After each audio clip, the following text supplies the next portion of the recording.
महाशिवरात्रि। लोग कहते हैं यह शिवजी की शादी की सालगिरह है, लेकिन सच कहूं यह आधी अधूरी बात है। ये रात सिर्फ जश्न की नहीं बल्कि उस खौफनाक अंधेरे की गवाह है जब पूरी दुनिया खत्म होने की कगार पर थी। एक ही रात में 3 ऐसी घटनाएं घटी जिन्होंने ब्रह्मांड का नक्शा बदल दिया। जरा सोचिए, एक तरफ शादी की शहनाइयां थीं तो दूसरी तरफ मौत का जहर, और तीसरी तरफ एक ऐसी आग थी जो ब्रह्मा और विष्णु का घमंड चकनाचूर कर रही थी। अगर आप यह वीडियो 16 फरवरी से पहले देख रहे हैं तो सावधान हो जाइए, क्योंकि आज हम शिवलिंग के प्रकट होने की वो कहानी सुनेंगे जिसे सुनकर आपके रोंगटे खड़े हो जाएंगे। कहानी पर आते हैं। एक बार ब्रह्मा जी और विष्णु जी में युद्ध छिड़ गया। दोनों लड़ रहे थे कि मैं महान हूँ। नहीं, मैं तुमसे ज्यादा महान हूँ।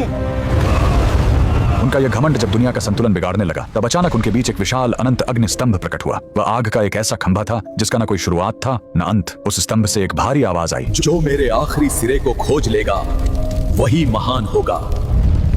ब्रह्मा जी हंस बनकर ऊपर उड़े और विष्णु जी वराह बनकर नीचे गए। हजारों साल बीत गए, विष्णु जी को अंत नहीं मिला। उन्होंने अपनी हार मान ली, लेकिन ब्रह्मा जी ने वापस आकर झूठ बोला कि उन्हें अंत मिल गया है। उसी पल उस आग से काल भैरव प्रकट हुए और सजा के तौर पर उन्होंने ब्रह्मा जी का वो सिर काट दिया जिससे उन्होंने झूठ बोला था। उनका अहंकार टूट गया। चूंकि शिव जी आग के रूप में आए थे, वो बहुत गर्म थे। तब देवताओं ने उन्हें शांत करने के लिए उन पर जल और दूध चढ़ाया। यही वो पहला दिन था जब शिवलिंग पर रुद्राभिषेक की शुरुआत हुई। लेकिन कहानी यहीं खत्म नहीं होती। एक बार जब देवता श्रीहीन यानी कमजोर हो गए थे तो अपनी शक्ति वापस पाने के लिए समुद्र मंथन हुआ। सबको उम्मीद थी अमृत की, लेकिन निकला क्या? हलाहल विष। पूरी दुनिया जलने लगी। तब फिर वही भोलेनाथ आगे आए। संसार को बचाने के लिए उन्होंने उस उबलते हुए जहर को पी लिया और अपने कंठ में रोक लिया। जहर की गर्मी से शिवजी का शरीर तपने लगा। उस जलन को शांत करने के लिए सभी देवताओं ने उन पर पूरी रात गंगा जल, दूध और बेलपत्र चढ़ाया। उन्हें नींद न आ जाए इसलिए पूरी रात देवताओं ने गीत गाए और जागरण किया। यही वजह है कि महाशिवरात्रि पर हम पूरी रात जागते हैं। लेकिन रुको, यह रात इतनी डरावनी भी नहीं है। इसी रात प्रेम की जीत भी हुई थी। जब माता सती ने अपने प्राण त्यागे थे तो शिवजी पूरी तरह टूट गए थे। वो वैरागी बन गए, दुनिया छोड़कर समाधि में चले गए।